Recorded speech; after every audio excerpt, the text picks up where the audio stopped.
nga ba itong GCash Clip at paano siya gamitin at paano nyo i-claim? Tara, alamin natin.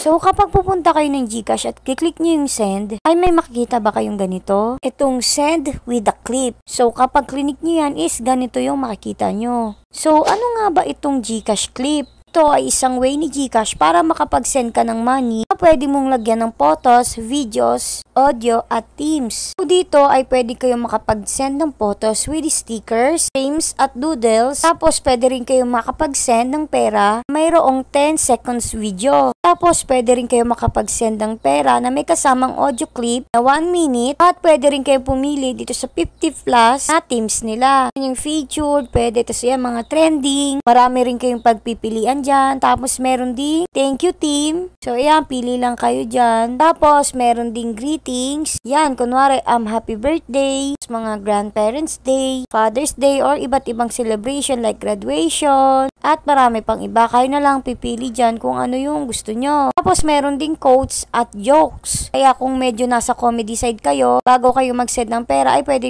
to sa inyo. Ito namang isa, living the life. Yan, marami rin kayong pagpipilian dyan. Mga good vibes lang. At kung ano-ano pa. Pero tandaan ninyo na kapag nag-send kayo ng money with clip, at maklaim ito, ang pagsisendan ninyo sa loob ng 72 hours. Dahil kapag hindi nyo yun na-claim, ay babalik lang ito sa inyo. Ngayon, ay ituturo ko sa inyo kung paano nga ba ito gamitin. So, syempre, ay pumunta muna tayo sa ating GCash at i-click natin itong send. So, dito, makikita na natin agad yung send with a clip. Pagka-open nyo is ganito yung makikita nyo. Unang-una nyo dapat gawin is enter yung number ng pagsisendan ninyo. After nyo ilagay is, next naman ay yung amount. So dito walang nakalagay na minimum or maximum na pwede nyong isend. Basta siguro kahit magkano, basta kasya sa laman ng GCash ninyo. Tapos yung next naman ay yung message. Ito ay meron lang kayong 140 na characters na pwedeng ilagay. So short messages lang yung pwede nyong ilagay talaga dito. So ayan, akin halimbawa is thank you, or di naman kaya is congratulations or congrats. Kung ayaw nyo naman maglagay ng message is okay lang. Dahil meron naman tayong mga teams. Pero kung gusto nyong parehas silang meron is okay lang din. So ito kahit hindi New Year ngayon is nilagay ko na lang dito is Happy New Year.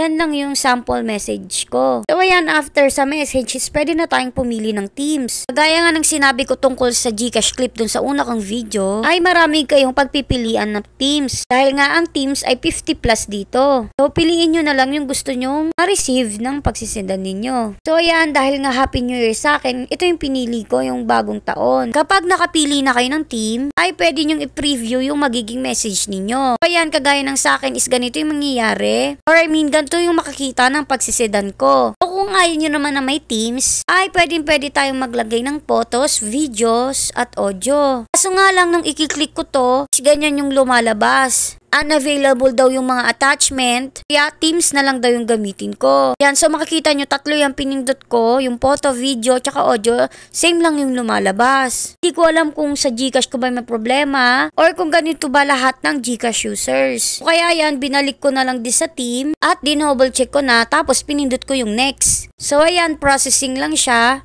After nyan is ganito yung lalabas. Tandaan nyo na dapat maklaim na ito ng pinagsendan ninyo sa loob ng 72 hours or 3 days. Kapag hindi nila ito na-claim, ay babalik lamang ito sa inyo. So, paano nyo siya i-claim? Pag may nag-send sa inyo ng pera at ang ginamit nilang pang-send ay GCash Clip, ay hindi agad iyong papasok sa inyong GCash account. So, ang dapat nyong gawin ay pumunta kayo sa transaction at tignan nyo doon yung claim your money with GCash Clip. Parang ito. So, kapag clinic nyo yan is ganito yung makikita ninyo. Claim your money with a clip.